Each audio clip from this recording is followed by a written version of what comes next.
Amados, bienvenidos al estudio bíblico de esta noche. Estamos desarrollando el tema de interpretar adecuadamente el capítulo 7 de la epístola de Pablo a los romanos, que fue lo que vimos en el estudio anterior. Hoy quiero compartirles que para poder interpretar realmente este texto como conviene,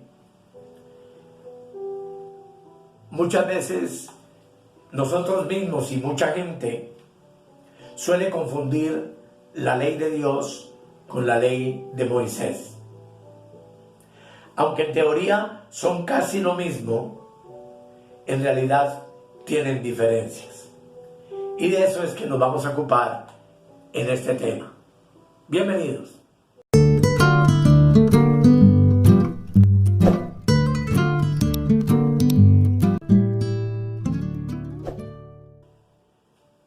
Lo primero que tenemos que entender, amados, es que la ley de Dios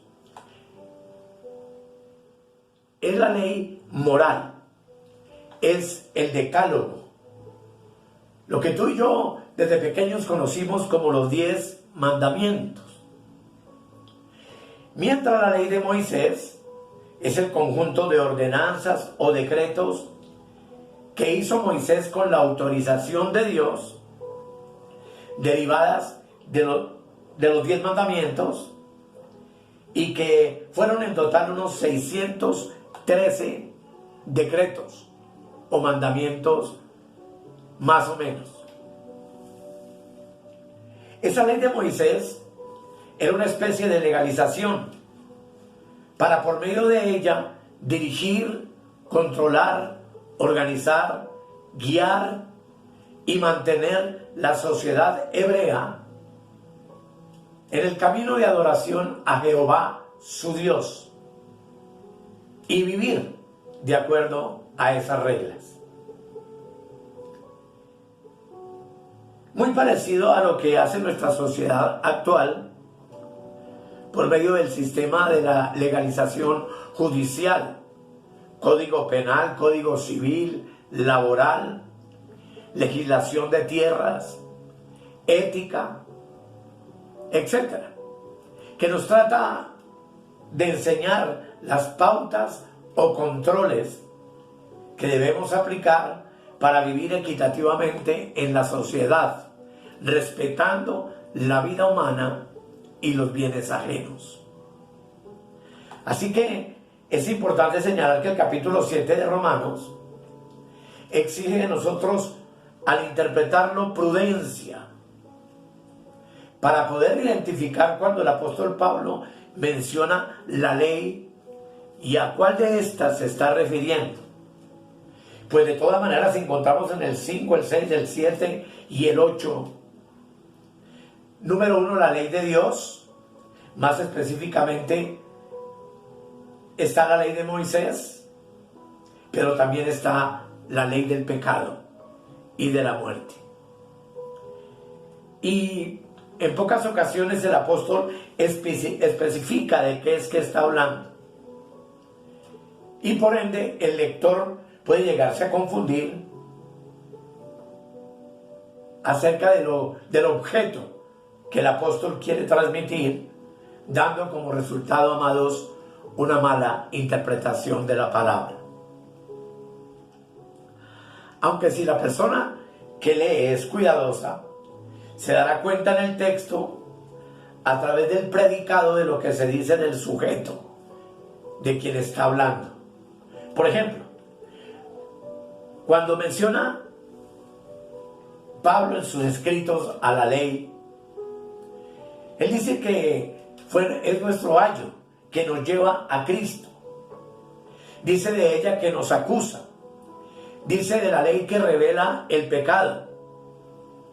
Demuestra, por ejemplo, la epístola de los Gálatas que la ley no puede darnos salvación y que la condición pecaminosa de la carne,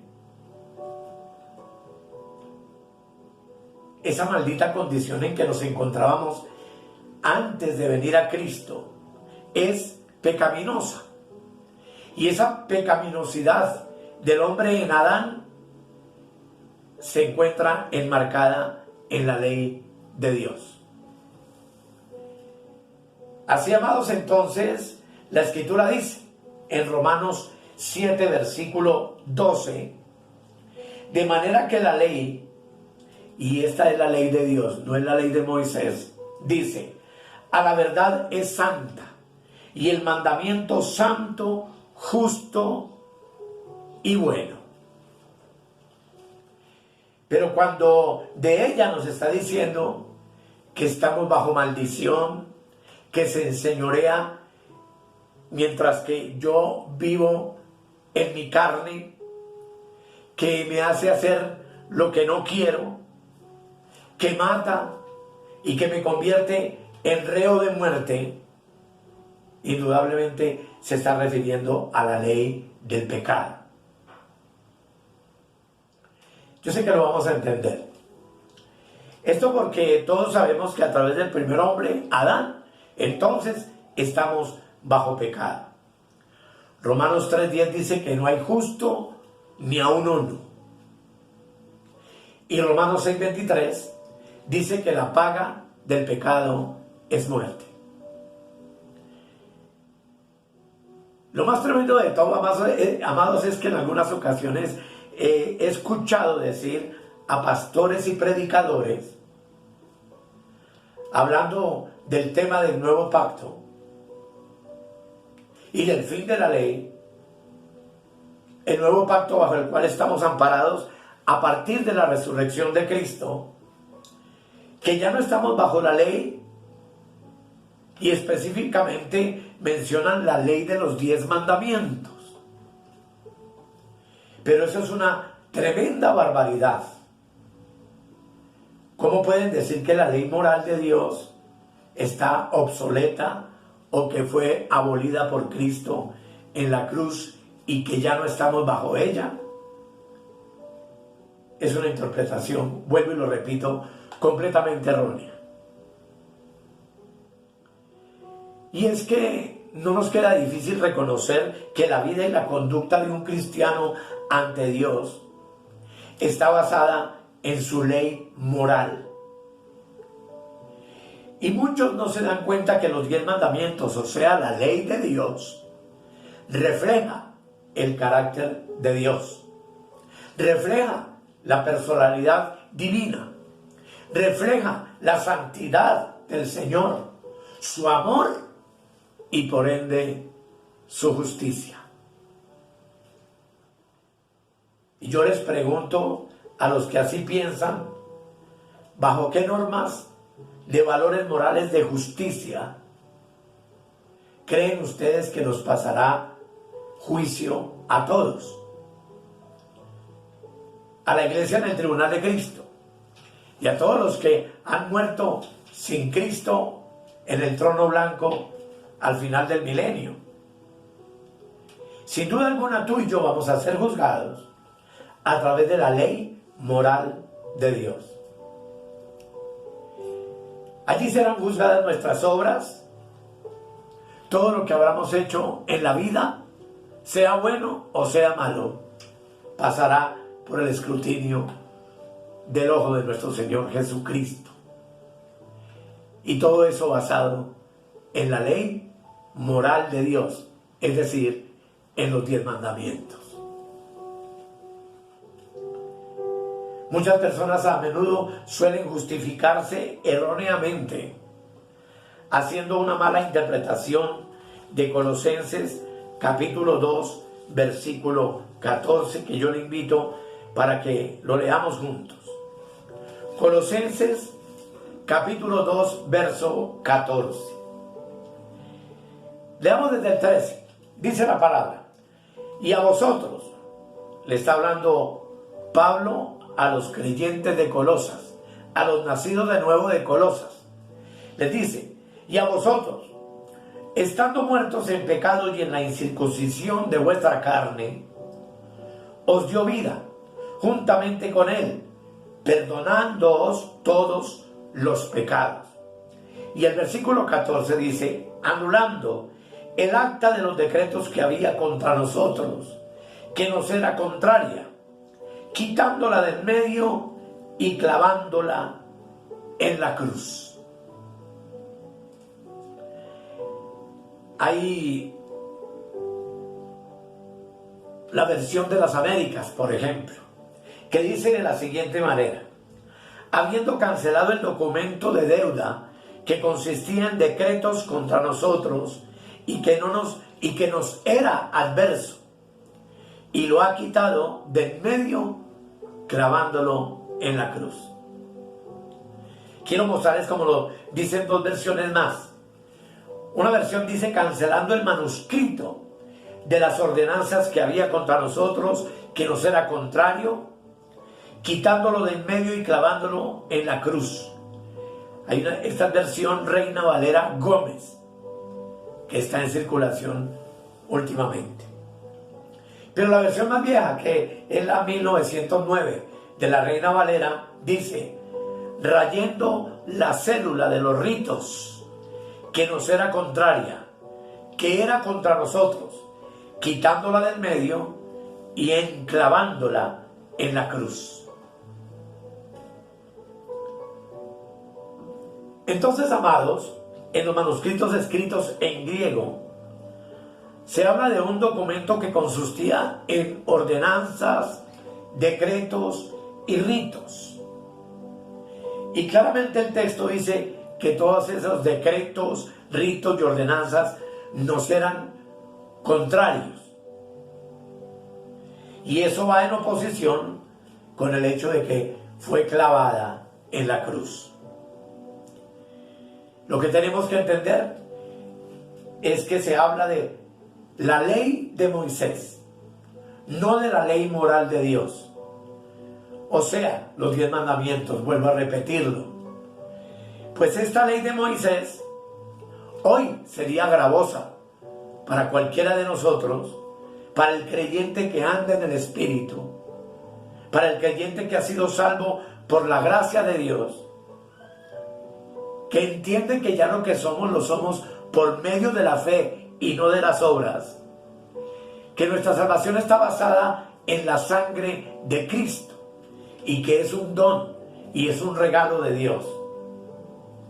En tanto que la ley de Moisés, con sus 613 ordenanzas o decretos, fue concebida para ser aplicada exclusivamente a la congregación hebrea, al pueblo judío, a la nación de Israel.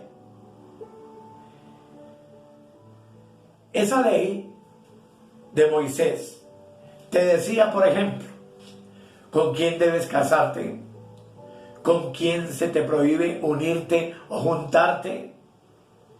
Daba las reglas para la celebración de los días de fiesta, cómo se debía guardar el día de reposo, cómo tratar al extranjero, cómo adorar a Dios, cómo ofrecer los diversos sacrificios cuando pecabas.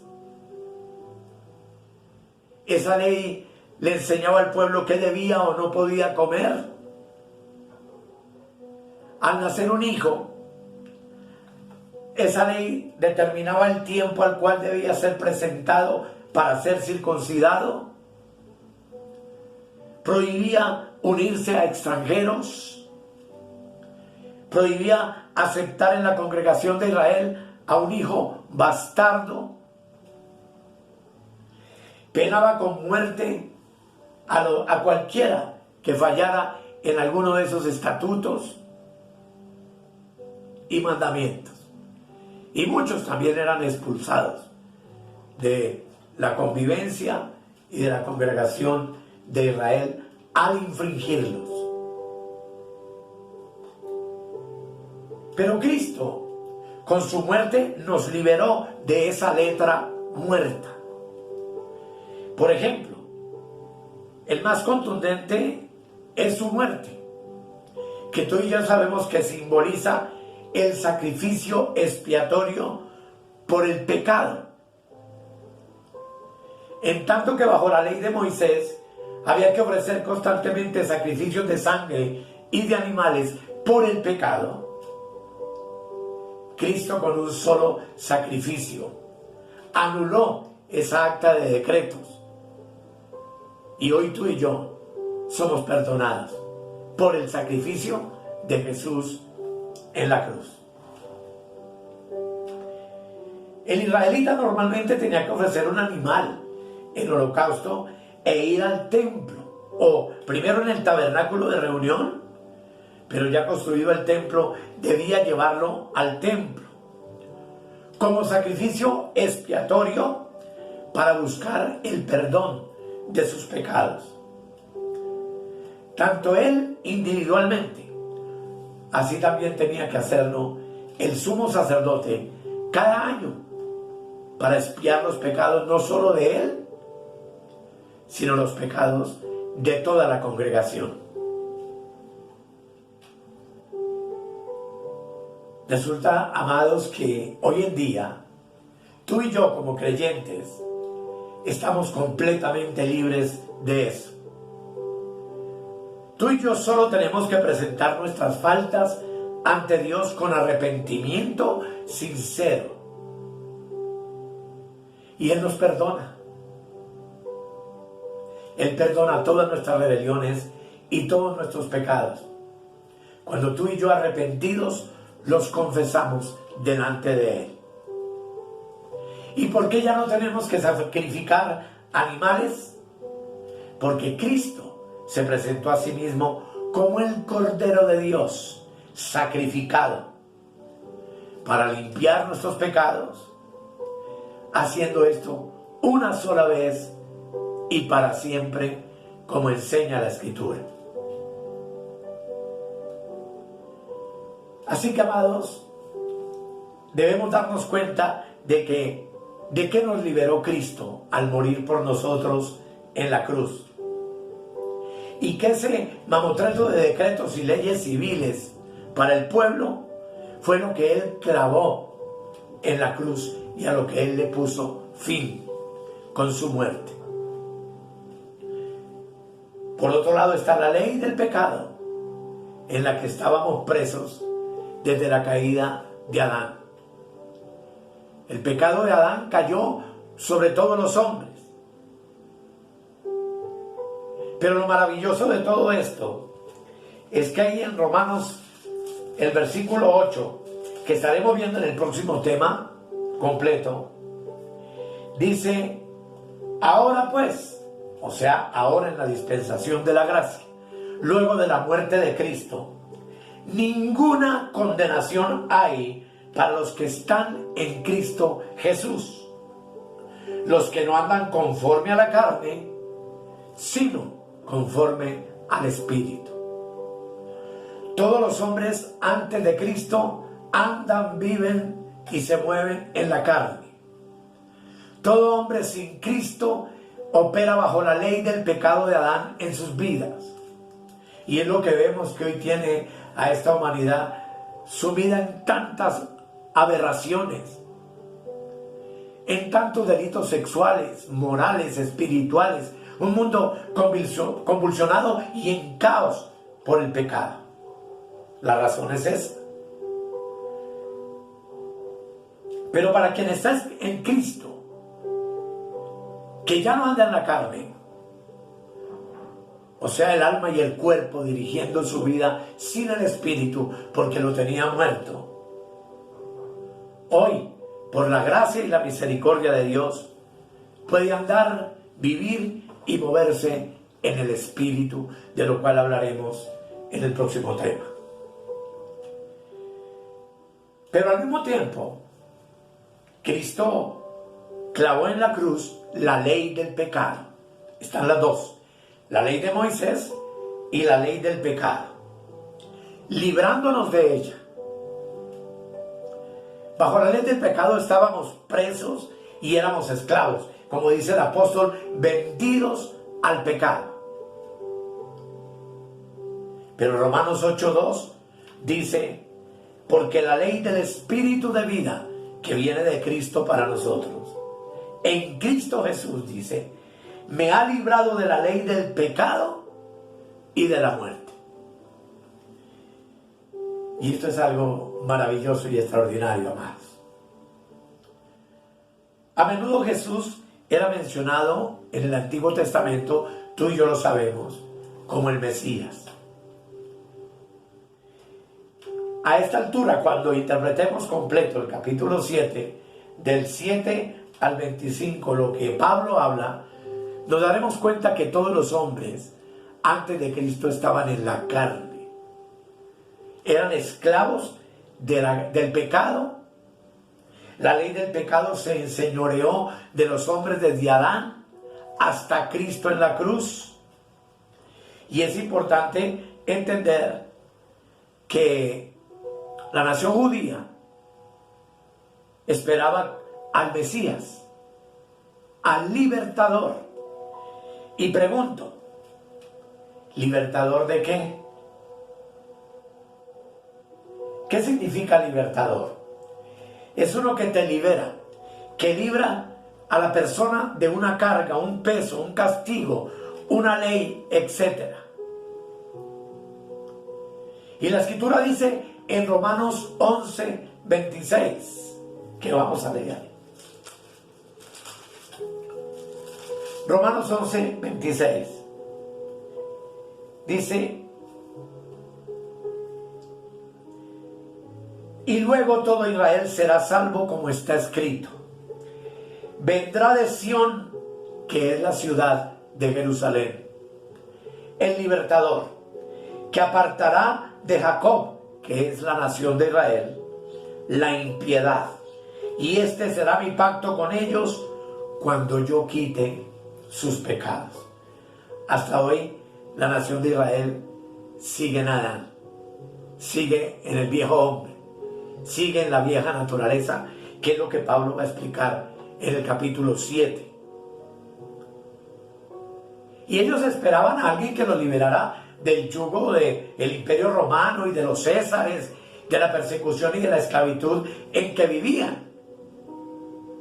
Pero nunca entendieron que Cristo, a través de su sacrificio expiatorio, con su muerte en la cruz, se hizo maldición o se hizo pecado por nosotros y por ellos, llevando sobre sí mismo la culpa de toda la humanidad, para por medio de su muerte librarnos de ella, es decir, de la culpa, del pecado y de la muerte.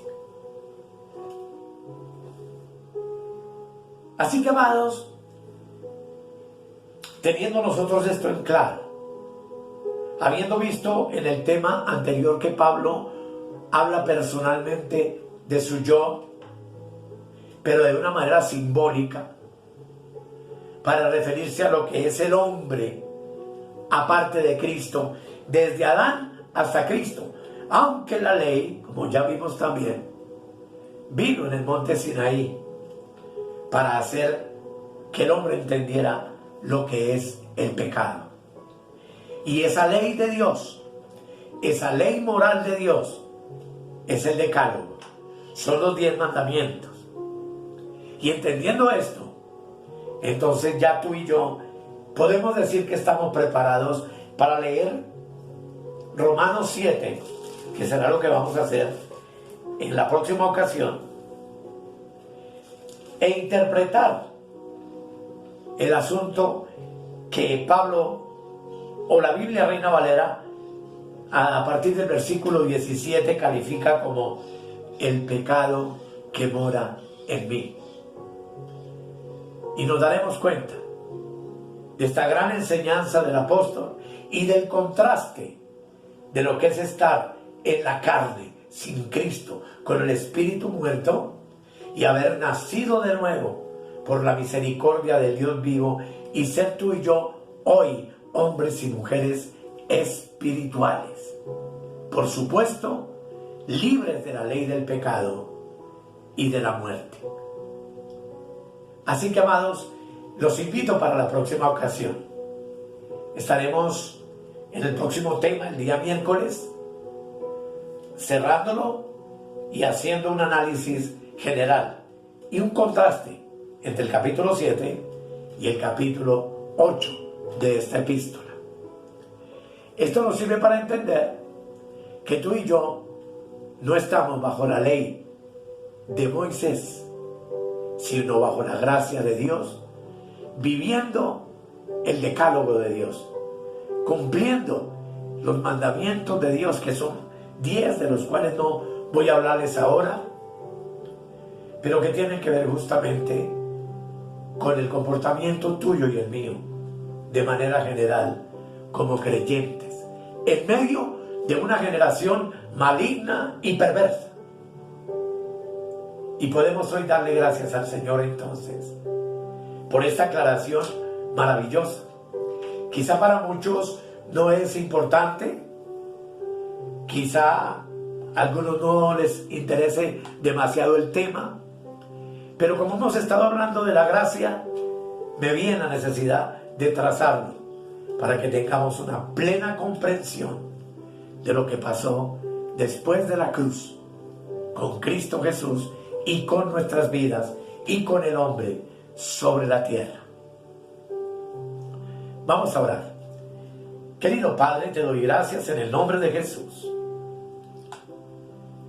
El propósito, Señor, de este ministerio es aclarar los misterios que están en tu palabra.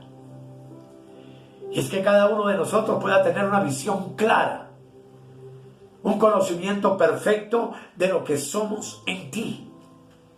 Y por supuesto, de esa obra redentora, formidable y extraordinaria que tú hiciste con tu muerte y tu resurrección en la cruz del Calvario. Te doy gracias, Señor, por cada oyente y cada persona que ve este video. Y oro para que tú nos ayudes a comprender la realidad maravillosa de la diferencia que hay entre el hombre sin Cristo en la vieja creación y el hombre nacido de nuevo en la nueva creación del Espíritu. Te doy gracias en el nombre de Jesús. Amén, amén y amén.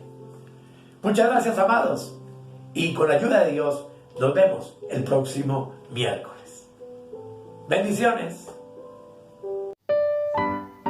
Escudriñad las Escrituras, porque a vosotros os parece que en ellas tenéis la vida eterna, y ellas son las que dan testimonio de mí. Si necesitas oración o tienes alguna inquietud, contáctenos al 314-585-2864. Suscríbete en nuestro canal de YouTube o escríbenos al correo electrónico reinandoenplenitud@gmail.com. Bendiciones para todos y hasta la próxima.